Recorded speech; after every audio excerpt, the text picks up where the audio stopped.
Sizlarning qilayotgan bu xatoinglar 500 mingdan 1,5 milliongacha xarajatga olib kelishi mumkin. Videoda oxirigacha ko'rsanglar, o'zingizlar uchun ma'lumot olasizlar.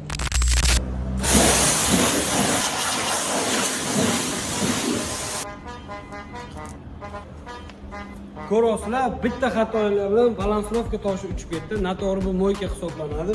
Moyka qilayotganinglarda o'rta masofada moyka qilganinglar bu juda ham yaxshi deb o'ylayman va sifatli deb o'ylayman.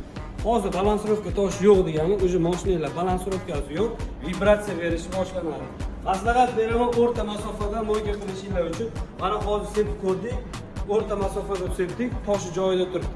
Yana aytgancha, o'rta masofada sepsanglar va mashinalarni moyka qilmoqchi bo'lsanglar, 15-20 minut birinchi dam oltirib, ana undan keyin moyka qilishinglar maslahat beraman. Birinchi o'rinda oporninglar kuyib qolmaydi. Ba'zi bir mashinalarda oporni kuyib qoladi. Tormoz bossanglar, rulga vibratsiya berishni boshlaydi. Bu noto'g'ri moyka qilgan hisobiga oporninglar kuyib qoladi. Bundan tashqari balansировkalar qochib qoladi. Maslahatim, sifatli moyka qiladigan aka-ukaga moyka qildiring, yoki bo'lmasa ehtiyot qilib moyka qilganinglar tavsiya qilaman. Sog' bo'lasizlar.